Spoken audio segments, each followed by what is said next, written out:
já que o todo da existência, tudo sem exceção, surge do estado desperto. Tudo é em última instância uma expressão dos 5 Budas e partilha suas características. Portanto, tudo pertence à família de um dos 5 Budas. Seres humanos, todas as outras criaturas viventes, objetos inanimados, lugares, eventos, atividades, ideias abstratas, emoções, o que quer que seja imaginado, tudo tem uma afinidade particular com uma ou mais das famílias. Disse na realidade que existe apenas uma família, o estado final de despertar ao qual todos os seres conscientes pertencem. Mas então, por causa das diferentes características dos seres, pode-se dizer que existem 3 famílias, ou 5, ou uma centena. Se alguém analisa isso ainda mais, existem incontáveis famílias, tantas quanto o número de todos os seres conscientes que existem. Todos os tantras mais elevados do Vajrayana usam o sistema das 5 famílias,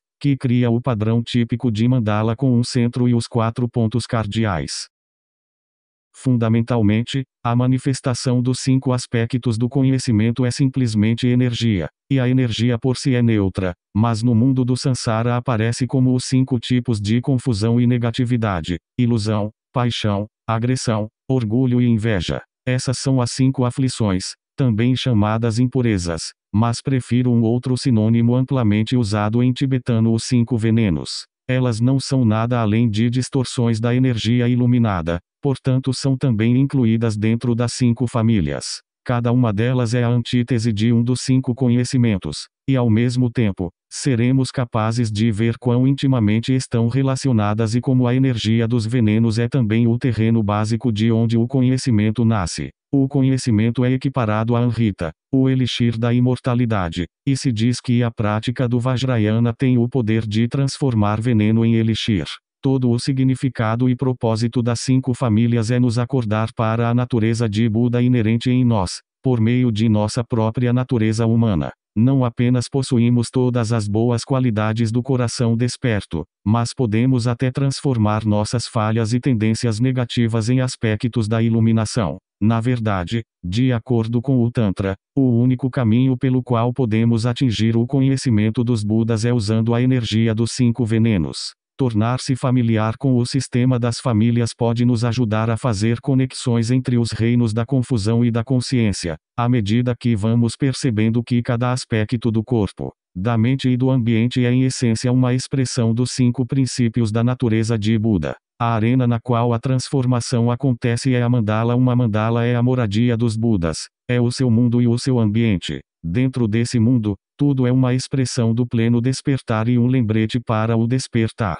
Todas as cores que são vistas são os raios do conhecimento. Todos os sons que são ouvidos são a proclamação natural do Dharma. Se fôssemos comer o fruto das árvores que crescem lá, eles teriam o sabor da suprema bem-aventurança. Os corpos das deidades, as paredes dos palácios, as árvores, as pedras, a água e o que quer que possa ser encontrado lá, nada é sólido e substancial, mas aparece como se fosse feito de luz do arco-íris. A palavra mandala significa literalmente circular, e tem muitas aplicações, literais e metafóricas, semelhante ao nosso uso de palavras como círculo, ciclo, órbita, anel e esfera. O círculo é uma imagem universal que sugere totalidade e conclusão. Esta visão de uma totalidade toda abrangente se encontra no centro de sua função no budismo. Pictoricamente, ela não precisa necessariamente ser um círculo. Algumas vezes pode apenas se referir à arrumação das deidades ou seus símbolos ao redor de uma figura central. Muitas vezes as deidades são colocadas dentro de um palácio quadrado com 4 portões, que também é conhecido como mandala. As formas geométricas que simbolizam os 4 elementos são chamadas mandalas. Elas são a moradia dos 5 devas, que são a sua essência. A mandala é muito mais do que uma imagem pintada ou visualizada para ser usada na meditação. É um princípio que se aplica a todas as áreas da vida. O conceito de mandala é muito simples, e algo com o qual estamos muito familiarizados quando utilizamos palavras como círculo ou esfera. Metaforicamente, falamos do círculo da família e do círculo de amigos ou seguidores, esferas de interesse, atividade e influência, as esferas mental e física, e assim por diante. Em termos budistas, nosso ambiente, nossos corpos e nossas mentes são todos mandalas. Podemos pensar em uma mandala em qualquer escala, por exemplo, as mandalas da casa, da vizinhança, do país ou de toda a raça humana. Qualquer área de relacionamento constitui uma mandala. Quando pensamos em qualquer grupo de pessoas, coisas ou mesmo conceitos em relação a um foco central, isso pode ser expressado em termos de uma mandala. Cada um de nós ocupa o centro de nossa mandala pessoal de amigos, família, colegas e de fato todo mundo com quem já estivemos em contato. Ao mesmo tempo, somos cada um parte de inumeráveis outras mandalas, padrões de relacionamento nos quais existe um fluir incessante de energia e comunicação, indo e vindo, entre o centro e a periferia. A mandala do guru e os discípulos é particularmente importante no Vajrayana. Esses padrões de relacionamento, conforme ocorrem na vida diária, são imprevisíveis e desordenados. Algumas vezes funcionam e outras não, mas em geral não temos muito controle sobre eles ou muita consciência do que está realmente acontecendo dentro deles. A mandala das deidades, por outro lado, surge de um estado de perfeição e harmonia naturais, refletido no arranjo formal das pinturas e estruturas da mandala. O princípio da mandala aponta o caminho para transmutar os padrões confusos do Sansara nos padrões harmoniosos da iluminação. Vimos que os 5 skandhas são em essência os 5 Budas, e os 5 elementos são em essência os 5 Devas. Embora do ponto de vista definitivo estejam inseparavelmente unidos, do nosso ponto de vista, parece haver um processo de mudança, uma transformação da mandala sansárica dos skandhas, dos venenos, e dos elementos grosseiros na mandala do estado desperto. Isso não é de forma alguma uma imposição forçada de ordem ou uma supressão do livre fluir da energia, mas sim uma descoberta da ordem oculta que habita o coração do caos e da confusão. Caos contém uma energia enorme euromaterial bruto da criatividade, mas é a própria confusão que obstrui a expressão de seu poder criativo. O segredo da mandala é tocar nessa energia bruta e caótica e transformá-la através da consciência para revelar sua natureza inerente. Existem muitos tipos diferentes de mandalas no budismo. Durante o bardo do Dharmata, os 5 Budas aparecem cada um no centro de suas próprias mandalas, junto com o seu consorte Deva e seus filhos e filhas, os 8 Bodhisattvas. Eles também aparecem juntos em uma grande mandala que contém todas as deidades pacíficas, seguida pela mandala das deidades coléricas, que são a mais extrema expressão de sua energia irresistível. Em seguida vou descrever o arranjo simples e básico da mandala dos 5 Budas, junto com as categorias quíntuplas mais importantes que correspondem a eles. Os 5 Devas não serão trazidos a este ponto por causa de certas inconsistências, que podem ser mais bem explicadas mais tarde. Elas e os 8 Bodhisattvas aparecem no capítulo 12. Uma das categorias consiste na divisão quíntupla em corpo, fala, mente, qualidade e atividade. Isso se aplica a todo aspecto da existência, Budas, seres viventes comuns e o todo da natureza. Os 3 primeiros, corpo, fala e mente, são explicados em maior extensão no capítulo 9. Resumidamente, o corpo corresponde à forma material ou aparência visível de qualquer coisa. Fala é a expressão da energia e da comunicação, e mente é a essência sem forma, vazia. Qualidade é a totalidade de características. No caso dos Budas, refere-se a todas as virtudes iluminadas, tais como sabedoria e compaixão. Atividade é a forma como cada coisa efetivamente funciona. Os Budas desempenham ações iluminadas por meio das 4 atividades indestrutíveis. A mandala quíntupla básica é fundamental para todas as práticas tântricas. Nessas práticas, o meditante se identifica com a deidade central e emana as deidades circundantes na direção dos pontos cardeais, começando com o leste. Simbolicamente, o meditante sempre se senta de frente para a direção do sol nascente, de forma que o leste esteja em frente, o sul à direita, oeste atrás e o norte à esquerda. Quando uma mandala é desenhada ou pintada, o leste é normalmente mostrado abaixo da figura em tal, com sul no lado esquerdo da pintura quando a olhamos de frente, o oeste cá topo e o norte à direita, ver figura 2. Durante as visões do bardo, Virochana, o Buda central, aparece primeiro, mas ao descrever os 5 Buda, chegarei a ele por último, seguindo a mesma sequência que os elementos e os skandhas nos capítulos anteriores. Akshobhya, o primeiro dos 5 Budas, é Akshobhya, o inabalável, que aparece na direção leste da mandala. Sua família é chamada Vajra, porque ela combina a força, o poder e a energia do raio com o brilho, a pureza e a indestrutibilidade do diamante. Akshobhya é visualizado sentado de pernas cruzadas, tocando o chão em frente a ele com sua mão direita. Quando Sakyamuni fez seu grande voto para atingir a iluminação, sentado em meditação embaixo da árvore Bodhi, Mara, o maligno, cujo nome significa literalmente morte, veio tentar demovê-lo de atingir sua meta. Primeiro, Mara enviou um exército de demônios aterrorizantes para atacá-lo, em seguida suas lindas e sedutoras filhas para tentá-lo, mas o futuro Buda permaneceu imóvel. Ele tocou o solo com sua mão e convocou a deusa Terra para testemunhar sua resolução cedilha maiúsculo O. Em resposta, a terra tremeu e sacudiu em todas as direções, como para enfatizar sua irremovível firmeza, assim como para demonstrar reverência a seu grande voto. Akshobhya faz o mesmo gesto de tocar o chão para mostrar que ele personifica esse aspecto particular do estado de Buda. Akshobhya é a personificação do conhecimento do espelho. Esse espelho é a própria mente, claro como o céu, vazio embora luminoso. É às vezes conhecido como o grande espelho, o espelho cósmico que contém o todo da existência. É a natureza purificada do skandha da forma. Todas as formas são como reflexos aparecendo dentro dele. Ele contém as imagens de todo o espaço e de todo o tempo, embora permaneça vazio e intocado por eles. Nada no espelho tem qualquer realidade intrínseca ou existência independente por si só. É um espelho mágico, porque é a fonte de todas as aparências que surgem dentro dele. Elas não existem em nenhum outro lugar, porque não existe lugar fora do espelho. Esse tipo de conhecimento percebe tudo com precisão e claridade, não julga nem compara, não sente apego ou aversão. É como assistir a uma peça. No grande espelho, a peça da existência é desempenhada sem início e sem fim, é colorida, intensa e real. Percepções e experiências são nitidamente reais e vivas,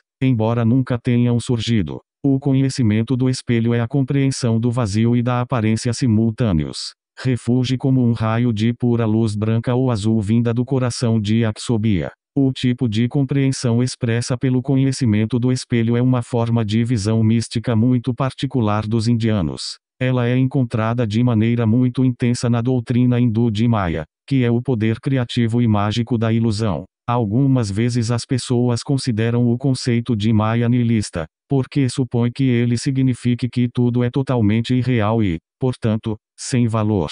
Mas a natureza essencial de uma ilusão é que ela, na verdade, aparenta ser totalmente real, tem de ser convincente ou não poderá ser chamada de ilusão. No budismo, isso é conhecido como verdade relativa ou convencional. Enquanto permanecermos sob seu poder, devemos respeitar seu nível de realidade e obedecer às suas leis, ou faremos mal a nós mesmos e aos outros. É somente à luz de uma compreensão mais elevada e mais abrangente que finalmente a reconheceremos pelo que ela é. Então, sabendo que ela não é real em última instância, podemos tomar parte nela sem que sejamos tomados por ela, podendo ser plenamente desfrutada como a expressão espontânea de uma realidade maior.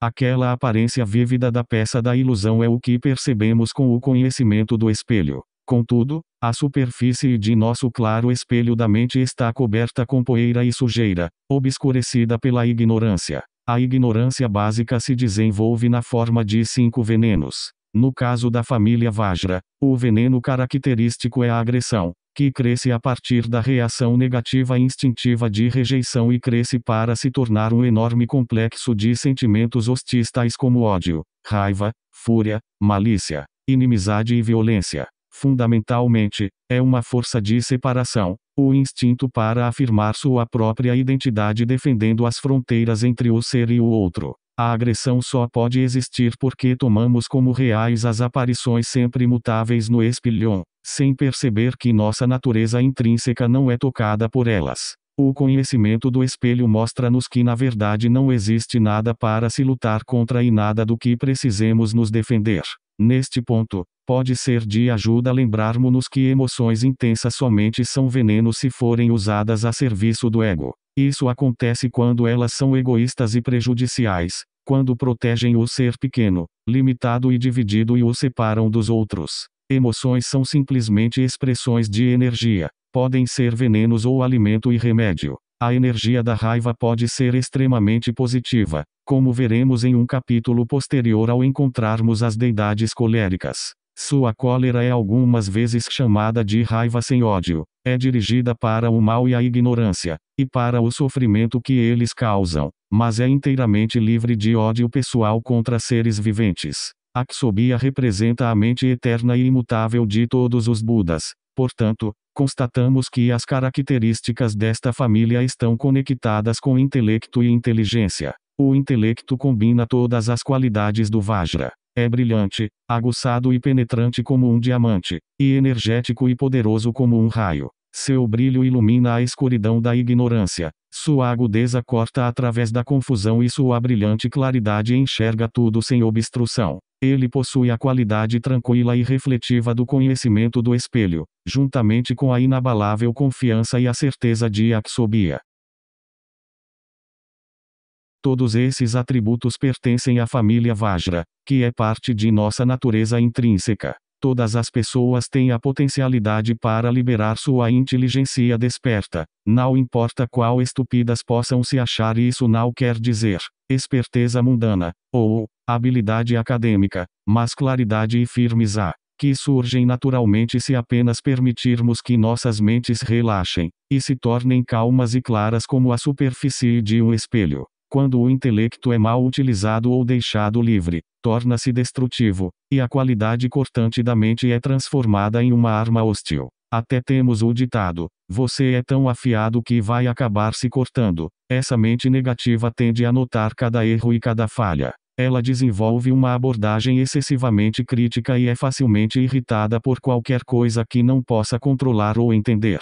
Quando seus ideais elevados não se realizam, ela se torna desapontada e hostil em relação aos outros ou em relação a si própria. Muita autocrítica, em vez de ajudar alguém a melhorar, pode rapidamente se tornar ódio contra si mesmo. Finalmente, as pessoas que se apoiam demais em suas faculdades críticas podem se tornar completamente intolerantes e incapazes de ver algum ponto bom em qualquer coisa. Percebem aqueles que são menos inteligentes como fracos, confusos e emocionais, e acabam querendo se isolar completamente da desordem precária da vida comum. A família Vajra é associada com o elemento água. Quando a água é congelada até virar gelo, ela se torna dura e cortante, tão clara e cintilante quanto um diamante lapidado, mas a inteligência igual à de um diamante, para atingir seu pleno potencial, deve também ser fluida e adaptável como a água corrente é em seu estado natural. Quando a mente se torna dura e hostil, a qualidade serena e refrescante da água transforma-se em frieza congelante. É muito difícil se aproximar de pessoas que estão com um ânimo agressivo.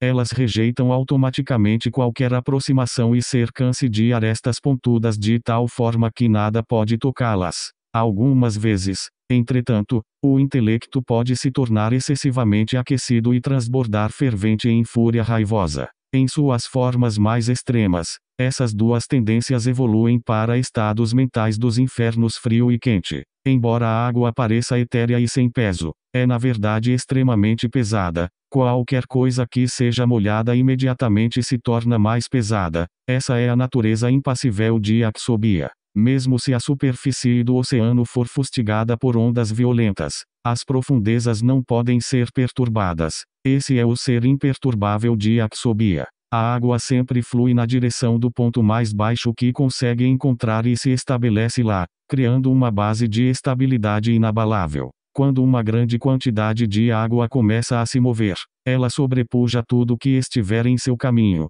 É impossível de ser parada e é invencível. A cor da família Vajra pode ser branca ou azul. Branco é a cor da água. Ela pode parecer brilhante, pura e translúcida como um lago tranquilo e um intelecto claro, ou opaca e nublada como água turbulenta e uma mente raivosa e perturbada. O próprio Aksobia, no entanto, é de cor azul, e muitas das deidades coléricas também são azuis. porque incorporam a energia transmutada do ódio e da agressão. Vajra está conectada com o inverno e com o amanhecer.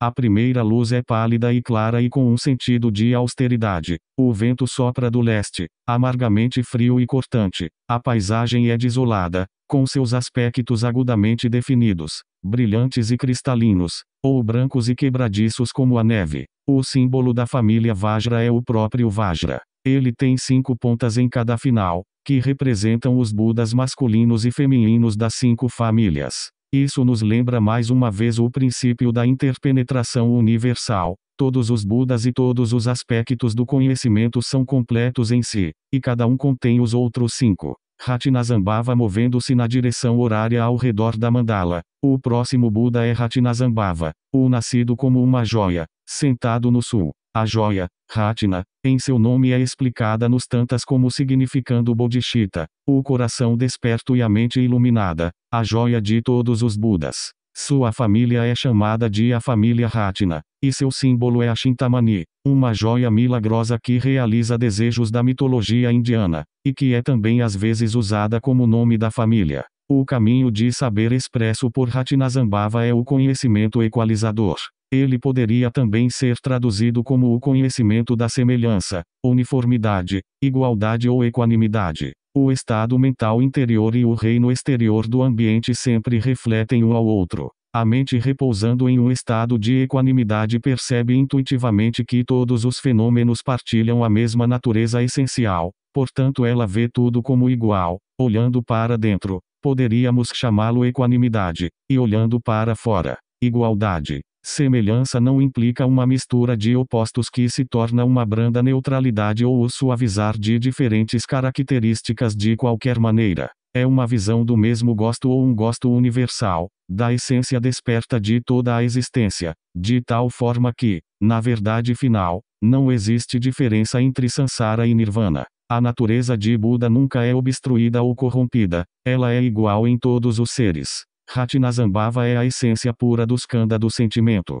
Os opostos polares de apego e aversão, prazer e dor, que se originam nesse skandha, são equilibrados pela equanimidade. Com essa atitude mental, eles podem ser aceitos e apreciados como parte de nossa experiência total sem causar qualquer distúrbio emocional. A qualidade do sentimento é preciosa por si só, simplesmente saborear a vivacidade e a inteligência inerente na própria possibilidade do sentimento. Por meio dele, podemos descobrir uma essência oculta em toda sensação, a qualidade de tudo sendo simples e despida como ela é. Isso é o que é conhecido no Tantra como o mesmo gosto, que em sua forma mais elevada se torna a experiência de grande bem-aventurança. A cor da família Ratna é amarela ou dourada. Em todos os lugares do mundo, a palavra ouro tem o mesmo significado, riqueza, tanto material quanto espiritual. O ouro do dinheiro fornece a segurança material, o ouro alquímico representa a perfeição espiritual,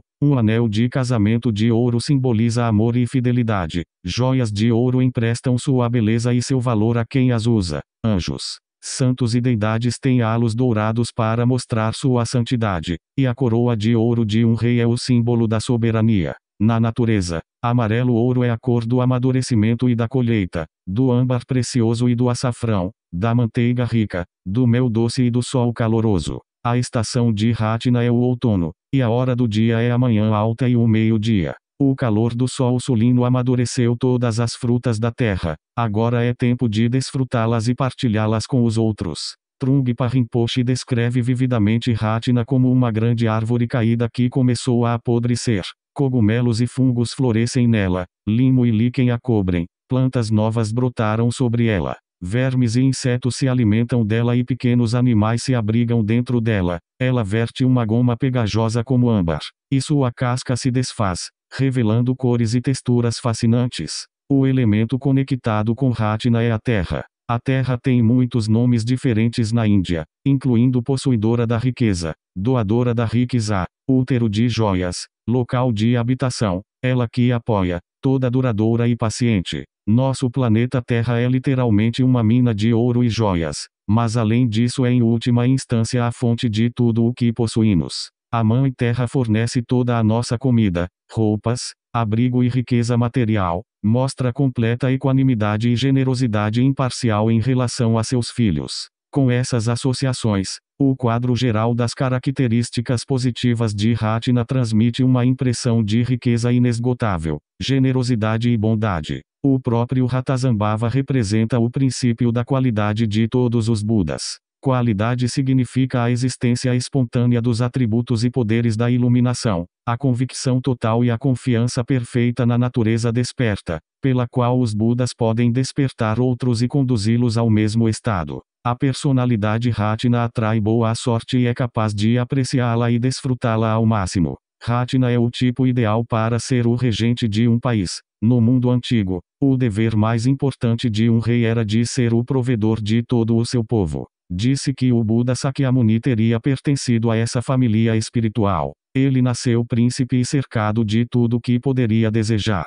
No seu nascimento, foi previsto que se tornaria ou um grande rei ou um Buda plenamente desperto. Ao escolher renunciar ao seu poder e riqueza mundanos, ele expressou a generosidade de sua natureza, não beneficiando as pessoas materialmente, mas dando o precioso Dharma que remove todo o sofrimento para o mundo todo. Ratnazambhava incorpora essa suprema generosidade do Buda e a revela neste gesto especial de doação, a mão direita aberta, com a palma para a frente. A generosidade de Ratna brota da confiança inabalável na possessão da bondade. De forma a nos conectarmos com essa confiança, precisamos abandonar nosso autoconceito limitado e nos abrirmos para o poder ilimitado das qualidades de Buda, permitindo que elas entrem em nossas vidas, ou melhor, que nós as redescubramos lá e irradiá-las para todos os seres.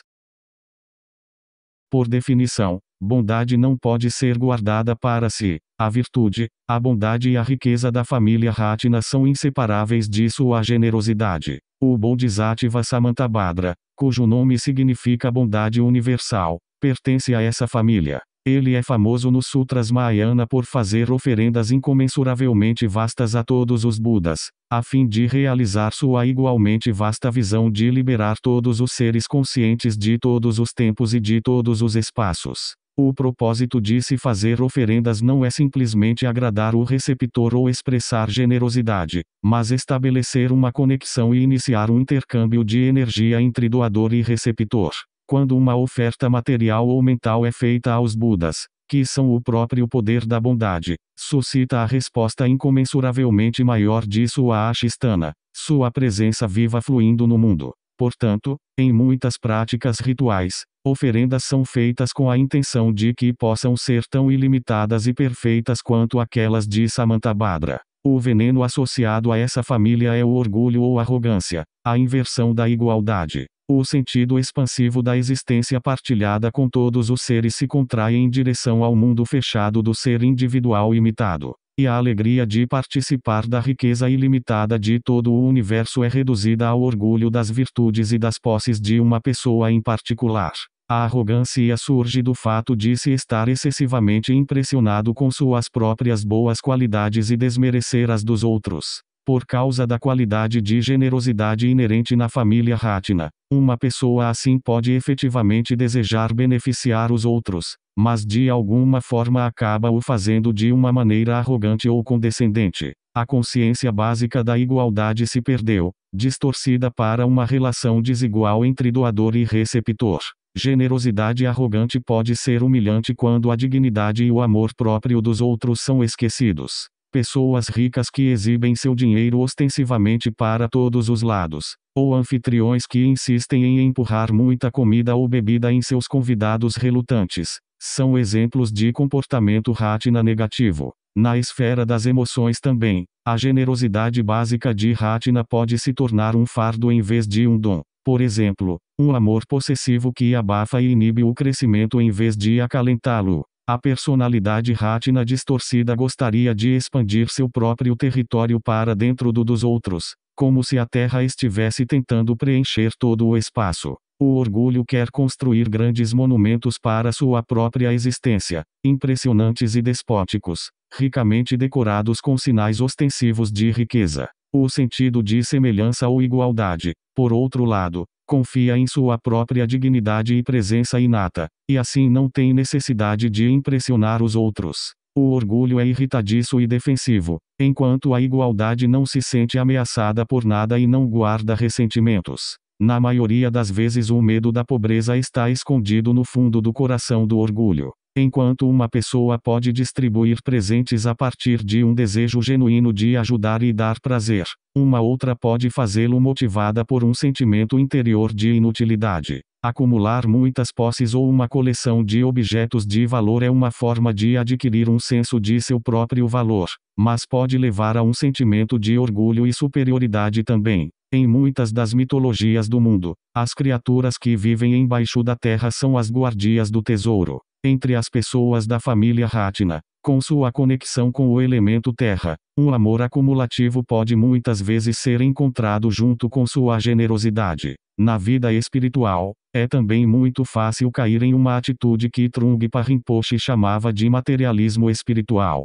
Isso pode envolver visitar um número enorme de mestres famosos, receber muitos poderes ou acumular instruções de diferentes práticas sem fazer nenhuma delas com o coração. A contemplação de conhecimento equalizador é o remédio para todos os extremos da psicologia Ratna, criando equilíbrio e harmonia. Por meio de sua sabedoria, reconhecemos o potencial inerente para a iluminação em todos os seres, tornando impossível desrespeitá-los simplesmente porque são diferentes. Sentir nossa semelhança essencial profundamente, não importa o quanto às vezes as pessoas possam parecer estranhas para nós, nos dá o poder da simpatia e da empatia. Reações emocionais de gostar e desgostar começam a perder sua importância, de tal maneira que o amor imparcial e abrangente possa brotar em seu lugar.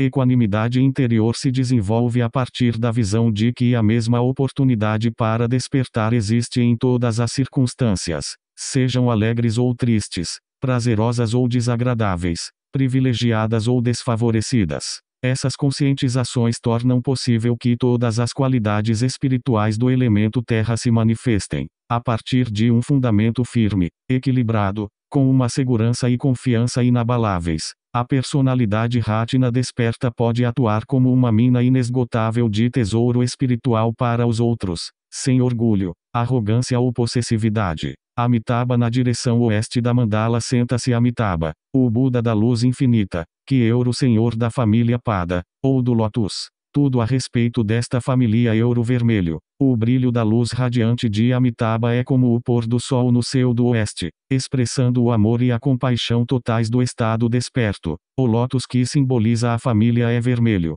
Seu elemento é o fogo. E o veneno que deve simboliza alando em amor é o fogo consumidor da paixão. A palavra sânscrita para esse veneno em particular é raga, que, interessante como possa parecer, significa basicamente cor, especialmente vermelho. Ela também significa um modo musical, porque a música, acima de todas as artes, expressa as várias cores da emoção. Finalmente, ela significa amor, luxúria, desejo e paixão. Todos os seus significados correlatos transmitem a qualidade passional e emocional característica dessa família. O aspecto positivo da personalidade Padma é caloroso e entusiasmado, amoroso e afetuoso, é sexualmente atrativo, sensual e magnético, aprecia a beleza e se delicia com todos os prazeres dos sentidos, é naturalmente compassivo, sentindo a dor dos outros e tentando abraçar o mundo. A energia Padma expõe toda a alegria da vida, é romântica, poética, musical e artística, impele as pessoas a tornar seus ambientes o mais bonitos possíveis, a decorar suas casas e criar jardins para seu desfrute e relaxamento. Os amantes irradiam toda a luz de Padma a seu redor. A energia de Padma pode ser erótica, mas está igualmente presente em todas as variedades de amor. Uma mãe com seu bebê e alguém cuidando com ternura de um amigo doente também emanam a radiância Padma. Nas pessoas religiosas, essa qualidade se manifesta como intensa devoção. Negativamente, o estilo Padma pode parecer ganancioso e apegado, consumindo tudo indiscriminadamente, como chamas famintas. Ele pode se desenvolver como uma personalidade dependente, querendo mais e mais, nunca sabendo quando parar.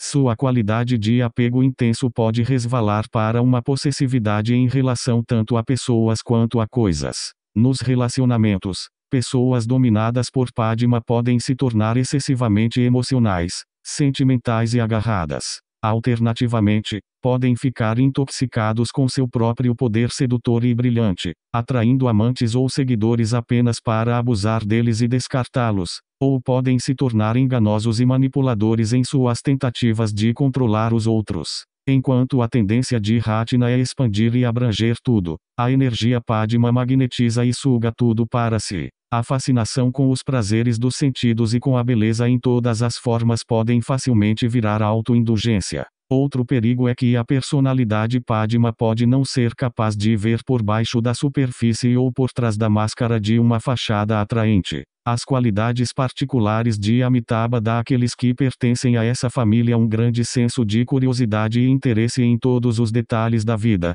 mas uma vez que a curiosidade inicial tenha sido satisfeita, eles podem não sentir nenhuma necessidade de olhar mais fundo para o significado real de um objeto. Ou podem se sentir intensamente movidos e inspirados pela beleza da arte religiosa e a linguagem da liturgia e pensar que isso é suficiente, sem conquistar nenhuma realização espiritual genuína. Existe uma tendência a se focar na superfície, cativado pelo glamour, e ao mesmo tempo ter uma capacidade de ignorar qualquer coisa desagradável. A hora do dia de Padma é o anoitecer, quando o mundo está banhado pelo brilho do pôr do sol e os pensamentos se voltam para o romance. Essa é a hora em que as famílias estão reunidas após um dia de trabalho, em que os amigos se juntam para o relaxamento e o prazer, e em que os amantes se encontram. A estação é a primavera, com sua juventude e suas promessas sedutoras. Depois do duro inverno, a natureza se torna suave e gentil mais uma vez. Na mitologia indiana, o deus da primavera é a companhia constante do deus do amor, sempre à disposição para criar uma cena para encontros românticos, com flores desabrochando, pássaros cantando e brisas perfumadas flutuando pelo ar. Desejo e apego são vistos no budismo como as forças mais poderosas que nos mantêm vinculados ao samsara vida após vida, embora a energia que os alimenta seja também a força impulsionadora do amor, da compaixão e do esforço em busca da iluminação. A energia da paixão é a fonte da vida, o fogo da vida. O fogo que nos consome é também o calor que nos dá a vida e a luz que ilumina nosso caminho. Nada seria possível sem o desejo e a paixão. E apenas o problema básico de se agarrar a um ser permanente que os transforma em veneno. A reflexão sobre as qualidades da família Padma nos revela de forma excepcionalmente clara que os 5 venenos não podem simplesmente ser negados, mas devem ser transmutados através do entendimento de sua verdadeira natureza em conhecimento e sabedoria. O conhecimento personificado por Amitabha é em geral chamado de discriminação em inglês. Nunca me senti feliz com essa tradução. Aqui, prefiro chamá-lo de o conhecimento da investigação ou de conhecimento investigador, embora, como veremos, isso também não faz justiça ao original sânscrito Pratyaveksanajnana em tibetano. Sosortogis pai ysses. Pratyaveksana é uma palavra muito interessante e contém muitas implicações que podem ajudar a iluminar seu significado aqui. Vamos examinar essas aplicações práticas primeiro e em seguida voltar ao nome propriamente dito. O modo de conhecimento de Amitabha complementa os de Akshobhya e Ratnasambhava. Primeiro, a mente desperta percebe o todo da existência dentro do grande espelho como vazio e aparência simultâneos. Em seguida, experimenta o mesmo gosto essencial de toda a existência. Agora, ele olha em detalhe para as naturezas diferentes e distintas de cada objeto e ser vivente individual. No nível da vida comum, este conhecimento torna possível tanto distinguir uma coisa da outra quanto considerar cada uma por si só. Ele está conectado com o skandha da percepção, que nos permite reconhecer, nomear e relembrar de todos os objetos dos sentidos. Ele é o reconhecimento da multiplicidade dentro da unidade. Para os Budas e Bodhisattvas, essa é a sabedoria através da qual eles compreendem as mentes dos seres viventes, de forma a ajudar cada um deles utilizando o método mais adequado às suas características e necessidades. Voltando ao nome sânscrito, a palavra Pratyaveksana é composta de 3 elementos: Prati mais Eiva mais Iksana. Iksana dá à palavra o seu significado básico de olhar e ver. O prefixo Eva significa para baixo, e aqui pretende enfatizar uma ordem de visão mais elevada em vez da ação literal de olhar para baixo. O prefixo prati é complexo e ambíguo em suas funções. Indica movimento para adiante, chegar perto e estar na presença de alguma coisa, mas também movimento ao contrário, de retorno, contra. Em certas circunstâncias, pode também significar cada um ou todos, mas por razões gramaticais, esse uso em especial é improvável aqui, embora seja possível que a associação tenha permanecido na mente das pessoas. Tradutores tibetanos, entretanto, quase sempre adotaram o primeiro significado de prati, como fizeram nesse caso, enfatizando assim a percepção dos objetos individuais. Combinando esses três elementos, a palavra completa pode ser usada de várias maneiras diferentes, mas relacionadas. Primeiro, ela possui o significado de observação e atenção. O movimento de vai-vem de prati muitas vezes indica reciprocidade, como olhar para um reflexo que nos olha de volta, ou repetição, como contemplar um objeto repetidamente. Isso continua em seu equivalente pali, Pakshavakkana, no qual significa reflexão e contemplação. A imagem de Amitabha parece sugerir esta ideia. Ele senta em meditação, com as mãos apoiadas juntas em seu colo e os olhos semicerrados. Enquanto ele olha profundamente para seu objeto de contemplação e alcança uma percepção profunda com sua visão interior. Essa imagem repete a postura de Sakyamuni sob a árvore Bodhi em Samadhi, antes de seu supremo despertar. Segundo, o sentido de observar e cuidar se expande para uma atitude de velar por, cuidar de, se preocupar com e tomar conta de. Existe um conteúdo emocional tanto de solicitude quanto de apreciação. Pratyavekshana pode também significar consideração, respeito e estima. E claro que não podemos ter certeza se os budistas indianos que usaram a palavra originalmente tinham ou não essa significação particular em mente, especialmente porque ela não continuou a existir na tradução tibetana, mas se coaduna perfeitamente com a qualidade compassiva e cuidadosa da família Padma. O sentido inerente em prati de ir em direção a alguma coisa é também muito relevante aqui. É uma característica da família Padma se engajar plenamente em todos os aspectos da vida, cara a cara, nunca rejeitando o mundo dos sentidos. Terceiro, existe um elemento perguntador de busca e curiosidade que predomina na forma como Pratyavekshana é usada nas línguas da Índia moderna. Lá, ela significa investigação, exame, indagação e pesquisa, todos brotando do mesmo significado básico de olhar com atenção para alguma coisa. Isso está obviamente presente na ideia de discriminação, que examina as diferenças entre os vários objetos. Mas a palavra discriminação parece implicar alguma coisa mais do que apenas um ato dayarto de diferenciar. Ela inclui um sentido de comparação e julgamento. Aqui não existe a questão de julgar ou escolher uma coisa e rejeitar outra, mas apenas a consciência e a apreciação da diversidade. Poderíamos até afirmar que esse modo de conhecimento não discrimina, já que brota do amor incondicional e imparcial. E devemos também nos lembrar que estamos falando de um aspecto de jnana, o conhecimento supremo não dualista, intuitivo e não conceitual. Portanto, para traduzir Pratyavekshana como discriminação me parece inadequado assim como talvez enganoso. Claramente, a partir das explicações tradicionais, a intenção primária é transmitir a consciência iluminada da individualidade. Traduções, tais como discernimento e diferenciação, também têm sido usadas, mas sinto que existe mais do que isso. E possível que todas as diferentes implicações inerentes à palavra sânscrita original possam estar presentes ao mesmo tempo, não apenas a habilidade de distinguir entre diferentes objetos de percepção, mas ainda, mais importante, a capacidade de olhar profundamente para cada um, apreciando suas qualidades únicas e entrando no fundo do seu ser com amor e compreensão. Infelizmente, não parece ser possível transmitir tudo isso de forma concisa em inglês, da mesma forma que não o foi em tibetano. Minha sugestão aqui de investigação ou conhecimento investigador também é inadequado, mas espero que seja um pouco melhor do que discriminação. Pelo menos ela traz consigo a implicação de olhar com cuidado as coisas e prestar atenção a detalhes individuais. A natureza possessiva do veneno da paixão é transformada pelo conhecimento investigador. paixão em sua forma mais grosseira simplesmente quer possuir.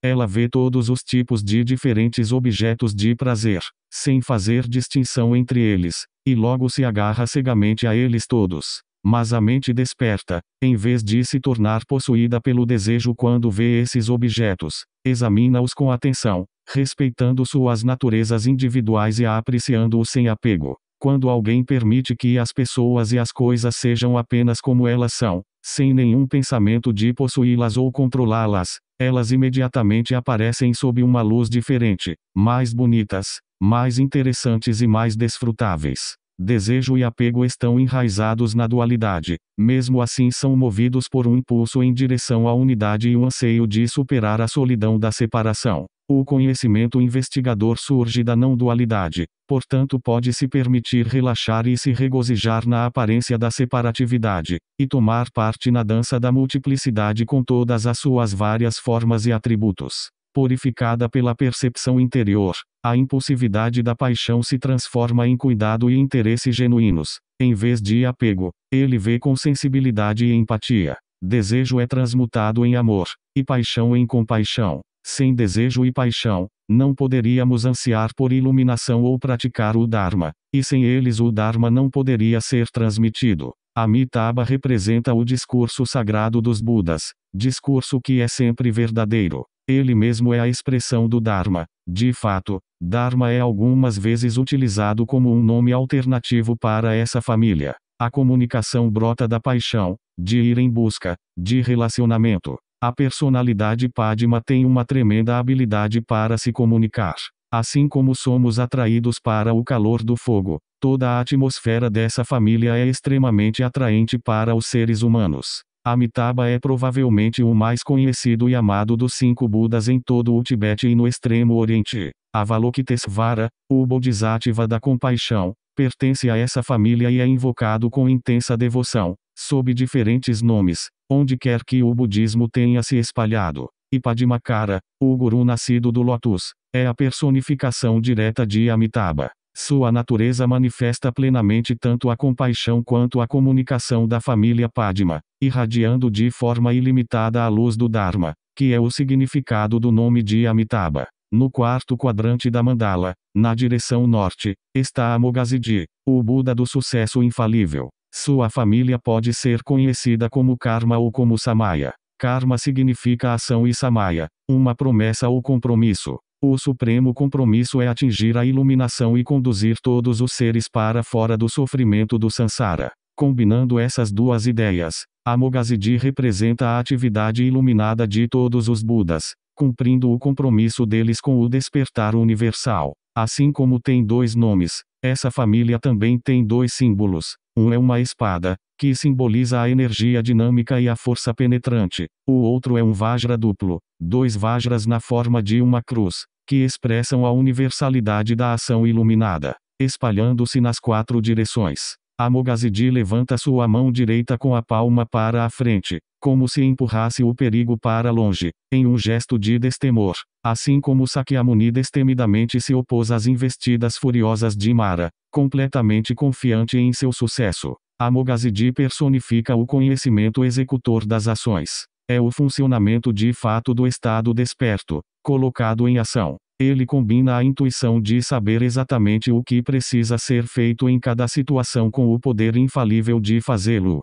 e a realização natural dos 3 estados prévios de conhecimento. A pessoa desperta, tendo plenamente compreendido a natureza essencial da realidade, sua unidade tanto quanto sua diversidade, deve então agir a partir dessa compreensão. Iluminação não consiste apenas em saber a verdade, mas em expressá-la. Enquanto ainda existirem seres viventes sofrendo no Sansara, os Budas e Bodhisattvas não podem permanecer inativos. Sua atividade compassiva flui espontaneamente de suas próprias naturezas. Esse é o conhecimento executor das ações. Na vida diária, todos nós possuímos esse tipo de conhecimento em nossa habilidade básica de agir, que é necessária para manifestar quaisquer outras qualidades. Aqueles em quem esse conhecimento predomina demonstram dinamismo e energia incomuns. Muitas vezes têm grande ambição e atingem posições de poder e influência. São confiantes e decididos e não têm dúvidas de que irão ser bem-sucedidos.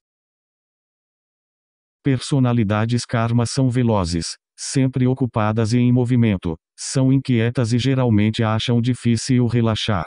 Tais pessoas podem se tornar intrometidas notórias, interferindo na vida dos outros, mas ao mesmo tempo são as que fazem as coisas acontecerem. São as que organizam, reclamam, protestam contra a injustiça e atormentam as autoridades para comprometê-las com as reformas. Bravura e heroísmo são também atributos dessa família. Grandes líderes militares e guerreiros da história demonstraram a confiança e a coragem do gesto simbólico de destemor de Amogazidi. Outros, tais como diplomatas e conselheiros, preferem agir com subterfúgios, usando habilidades mentais em vez de ação física. Hoje em dia, somos liderados por políticos em vez de por reis e guerreiros. Política e grandes negócios tornaram-se as arenas mais importantes para o exercício das características de karma. Mas, qualquer que seja o campo escolhido, a perspectiva da família karma é de ver a vida como uma chamada à ação. Se a pessoa não conquista,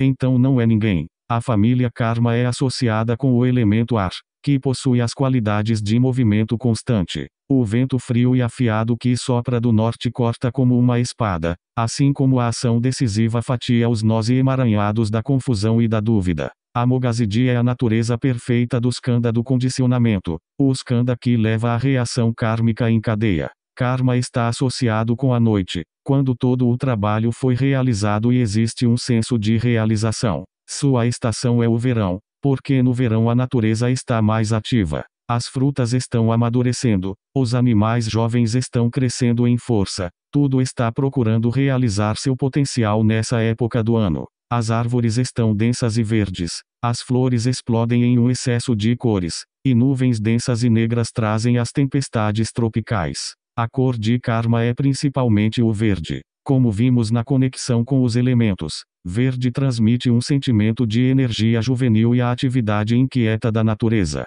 Ele sugere liberdade e o espaço para nos expandirmos e nos expressarmos. Até temos a luz verde como um sinal de que podemos seguir em frente e colocar nossos planos em ação. Na cultura indiana, o verde muitas vezes simboliza força e bravura. Na dança dramática Kathakali, heróis e guerreiros usam maquiagem verde. Mas a cor de karma é às vezes preta ou multicolorida. Todas as cores estão contidas no preto, portanto as duas sugerem um sentido de universalidade, cobrindo todas as áreas e preenchendo todos os aspectos da vida. O veneno da família karma é o ciúme e a inveja, que incidentalmente fornece uma outra ligação com a cor verde, que na cultura ocidental, embora não na Ásia, é a cor da inveja. Geralmente, a inveja se desenvolve a partir de um medo de falhar e de não ser capaz de corresponder às suas próprias maiores expectativas. O medo pode fazer com que a pessoa sinta que todo mundo está fazendo melhor do que ela, ou que todo mundo está tendo vantagens injustas.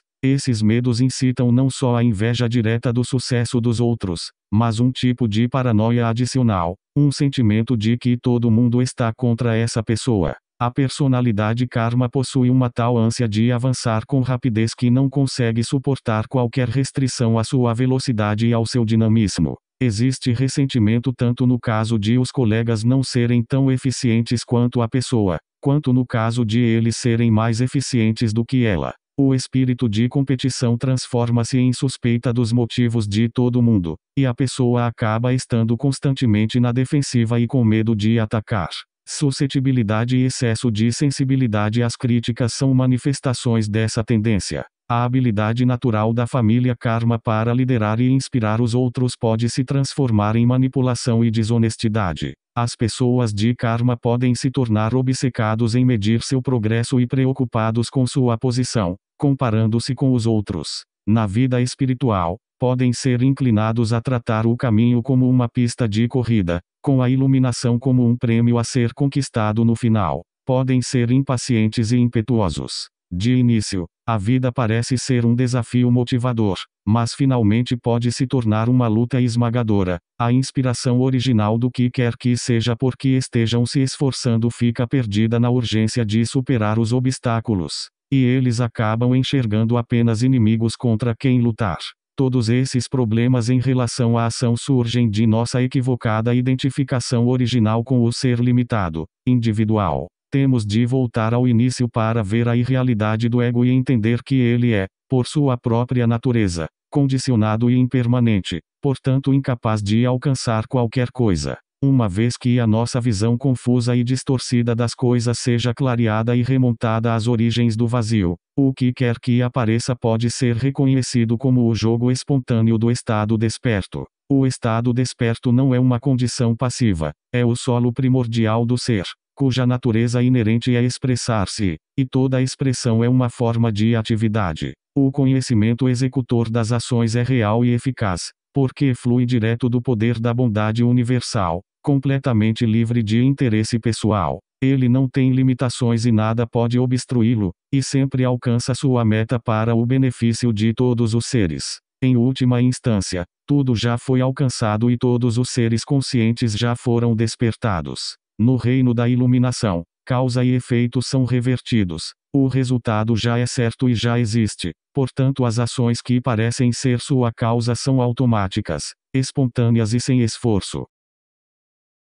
Vairochana. Finalmente, no centro da mandala, chegamos a Vairochana. Ele é o iluminador, o ser radiante que brilha em todas as direções. Ele é o Sol universal, cuja luz penetra em cada canto do universo. Sua família é conhecida simplesmente como a família Buda ou Tathagata. Essa família representa a condição natural e primordial da consciência, onisciente e onipresente. Ela pode ser considerada a primeira ou a última das 5 famílias, assim como o elemento do espaço e o skanda da consciência a qual ela corresponde. Ela é a base de toda a mandala, da qual as outras 4 famílias surgem. Vairochana é retratado com suas mãos colocadas ao nível de seu coração em um gesto de ensinar.